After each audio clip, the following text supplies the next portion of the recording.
오늘은 에스겔 23장 36절에서 49절까지 말씀입니다. 먼저 하나님의 말씀을 읽겠습니다. 여호와께서 또 내게 이르시되 인자야 내가 오홀라와 오홀리바를 심판하려느냐.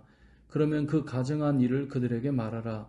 그들이 행음하였으며 피를 손에 묻혔으며 또 그 우상과 행음하며 내게 낳아준 자식들을 우상을 위하여 화제로 살랐으며 이 외에도 그들이 내게 행한 것이 있나니 당일에 내 성소를 더럽히며 내 안식일을 범하였도다. 그들이 자녀를 죽여 그 우상에게 드린 그 날에 내 성소에 들어와서 더럽혔으되 그들이 내 성전 가운데에서 그렇게 행하였으며 또 사절을 먼 곳에 보내 사람을 불러오게 하고 그들이 오매 그들을 위하여 목욕하며 눈썹을 그리며 스스로 단장하고 화려한 자리에 앉아 앞에 상을 차리고 내 향과 기름을 그 위에 놓고 그 무리와 편히 짓거리고 즐겼으며 또 광야에서 잡류와 술 취한 사람을 청하여 오매 그들이 팔찌를 그 손목에 끼우고 아름다운 관을 그 머리에 씌웠도다. 내가 음행으로 쇠한 여인을 가리켜 말하노라. 그가 그래도 그들과 피차 행음하는도다. 그들이 그에게 나오기를 기생에게 나옴같이 음란한 여인 오홀라와 오홀리바에게 나왔은즉 의인이 간통한 여자들을 재판함같이 재판하며 피를 흘린 여인을 재판함같이 재판하리니 그들은 간통한 여자들이요 또 피가 그 손에 묻었음이라. 주 여호와께서 이같이 말씀하셨느니라. 그들에게 무리를 올려보내 그들이 공포와 약탈을 당하게 하라. 무리가 그들을 돌로 치며 칼로 죽이고 그 자녀도 죽이며 그 집들을 불사르리라. 이같이 내가 이 땅에서 음란을 그치게 한즉 모든 여인이 정신이 깨어 너희 음행을 본받지 아니하리라. 그들이 너희 음란으로 너희에게 보응한즉 너희가 모든 우상을 위하던 죄를 담당할지라. 내가 주 여호와인 줄을 너희가 알리라 하시니라. 아멘.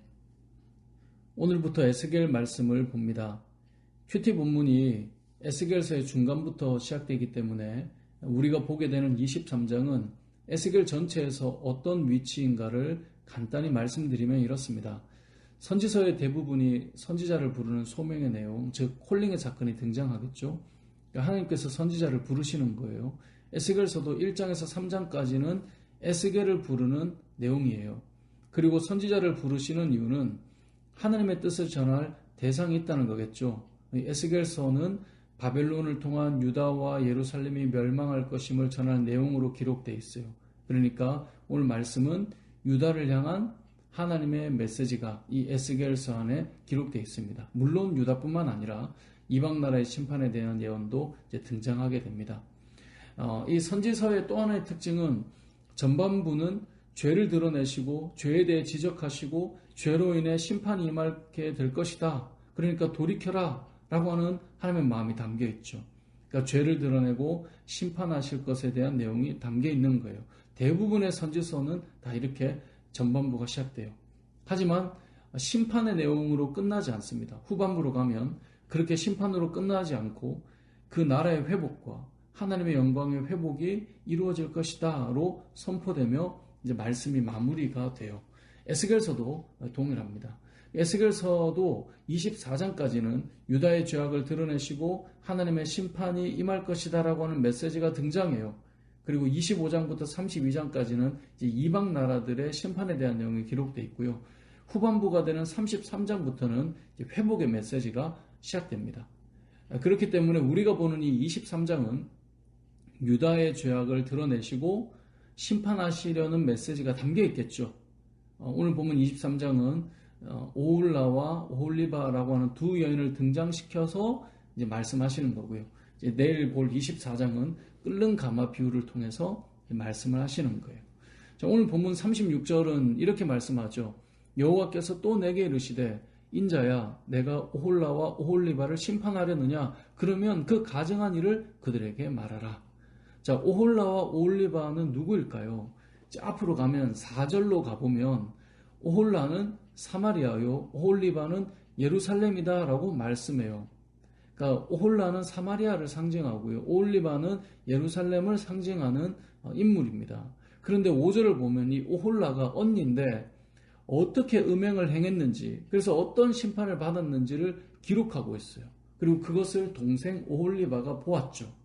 자, 언니가 음행하고 거기에 대해서 심판을 받았으니 그것을 본 동생은 나는 언니처럼 하면 안 되겠구나 이래야 되는데 11절을 보면 이렇게 말씀해요. 그 아우 오홀리바가 이것을 보고도 그의 형보다 음욕을 더하며 그의 형의 간음함보다 그 간음이 더 심함으로 그의 형보다 더 부패하여 졌느니라. 분명 오홀라가 음행하여 수치스럽고 부끄럽게 죄의 값을 치렀다라고 하는 것을 보았음에도 불구하고 동생 오홀리바는 보고도 더 음행하고 더 죄로 부패했다라고 말씀하고 있는 것이죠. 우리는 흔히 하나님의 심판을 보면 돌이킬 것이라고 생각해요. 그런데 실제로 그렇지 않은 경우가 제법 많습니다. 분명히 범죄에서 수치와 부끄러움을 당하고 죽어가는 모습을 보았는데 똑같이 그 죄의 길로 걸어 들어가는 것이죠. 흔히 우리가 반면교사라는 말을 쓰잖아요. 그런데 전혀 반면교사를 삼지 못하는 거예요. 이건 우리의 삶에서도 우리가 생각해 보아야 합니다. 오홀라와 오홀리바의 이야기는 이전의 사마리아와 유다의 이야기가 아니라 이 시대 우리의 이야기이기도 한 것입니다. 우리의 삶이 성경 속의 수많은 죄와 심판의 사건을 보고도 우리도 그 길을 동일하게 가는 거예요. 기독교 역사 속에, 교회 역사 속에 우리가 보고 듣고 배운 수많은 일들을 우리가 가지고 있음에도 불구하고 그래서 얼마나 부끄럽게 무너지고 수치스럽게 좌절을 경험했는가를 보았음에도 우린 똑같이 그 길을 가더라는 거예요. 아니 어떤 때는 더 심하게 그 길을 가더라는 거죠. 우리가 오홀라와 같은 삶을 살아가고 있지 않은지 우리는 먼저 생각해 볼 수 있어야 할 것입니다. 자, 그렇다면 이들의 죄는 무엇입니까? 1절을 읽다 보면 음행하여서 성적으로 타락한 여인으로 묘사되어서 나오거든요. 그런데 오늘 본문을 보면 성경에서 표현된 이 음행이라고 하는 것이, 행음이라고 하는 것이 단순히 성적인 죄만을 말하는 것이 아니다라는 것을 알게 돼요. 음행이라는 것은 사랑과 믿음으로 서로에게 약속을 고백한 사람이 약속을 깨고 다른 사람에게 몸과 마음을 주는 성적인 죄를 의미하죠. 근데 이것은 하나님과 우리 사이에 하나님만 사랑하고 믿음의 대상으로 여기는 관계에서 이 언약의 관계에서 약속을 깨고 하나님이 아닌 우상을 섬기고 내 삶의 영역에 이방신을 드리며 세상 문화를 사랑하여 받아들이며 살아가는 것을 성경은 음행이라고 말하고 있습니다. 그러니까 단순히 성적인 죄만을 말하는 것이 아니라 하나님과 우리 사이에 맺어진 언약의 관계를 깨트리고 세상으로 나아가는 모습을 음행이라고 표현하는 거죠. 그래서 구약 성경에 등장하는 음행이라고 하는 단어는 단순히 성적으로 음란하다라고 하는 의미를 넘어서 하나님과 이스라엘 사이에 맺어진 언약을 깨고 우상을 섬기며 이방 신전에 들어가 그들에게 절하고 그 이방 문화를 사랑하고 그것을 심지어 성전으로 가지고 들어오며 우상과 세상을 사랑하는 모든 모습을 음행이라고 표현하고 있는 것입니다. 그래서 오늘 우리가 보는 이 37절을 보면 그들이 행음하였으며 피를 손에 묻혔으며 또 그 우상과 행음하며 내게 낳아준 자식들을 우상을 위하여 화제로 살랐다고 말해요. 그러니까 이방신을 사랑했고요. 이방신을 섬겼고요. 심지어 자기의 자식들조차도 이방신의 제물로 바쳐버린 거예요. 그래서 불살라 드렸다는 거예요.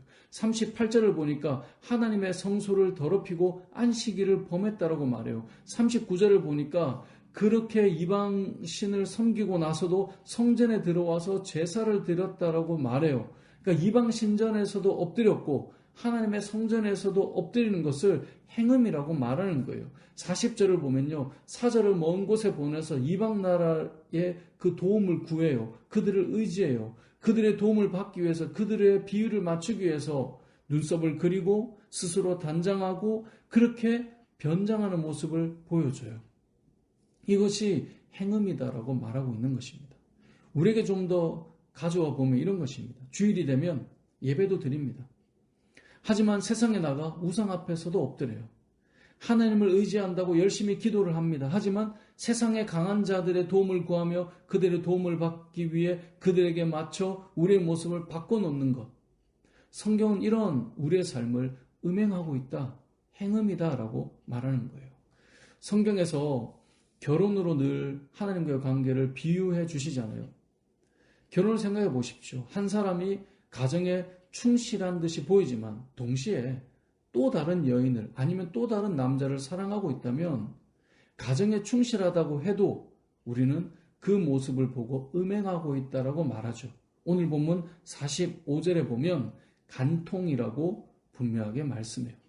마찬가지로 하나님을 믿고 하나님을 사랑하며 하나님을 예배하고 있지만 분명히 하나님을 버리지는 않았어요. 그럼에도 동시에 우리가 세상을 사랑하고 세상을 흠모하고 우상을 섬기고 의지하며 마음을 빼앗길 때 음행하고 있다라고 말씀하는 겁니다. 우리는 가끔 잘못 생각할 때가 있습니다. 하나님도 섬기고 세상에서는 세상도 섬기는 것. 그게 뭐가 문제가 돼? 라고 생각하는 거예요. 하나님도 사랑하지만 세상도 사랑하는 것이 문제가 안 된다고 보는 거예요. 하나님을 의지하지만 점도 좀 보러 다니고 미신에도 좀 빠져 있고 우상도 함께 섬기는 것. 아니 하나님을 의지하면서 동시에 조금 더 내가 의지할 것을 좀 덧붙인다고 그게 뭐가 문제가 돼? 라고 말하지만 그것이 음행이라는 거예요. 그래서 하나님께서 말씀하셨죠. 십계명에 기록된 출애굽기 20장 3절을 보세요. 나 외에 다른 신들을 너에게 두지 말라. 나 외에 다른 신들을 너에게 두지 말라. 우상을 만들지도 말고 절하지도 말고 섬기지도 말라. 내 하나님 여호와는 질투하는 하나님이시다. 라고 말씀하고 있는 것입니다. 사랑하는 성도 여러분, 이 세상을 살아갈 때 하나님만 섬기며 하나님만 예배하며 하나님만 사랑하는 여러분 되시길 소망합니다. 그리고 하나님 한 분으로 충분한 인생이라는 사실을 깨닫고 하나님의 복으로 충만한 여러분 되시길 주님의 이름으로 축복합니다. 아멘.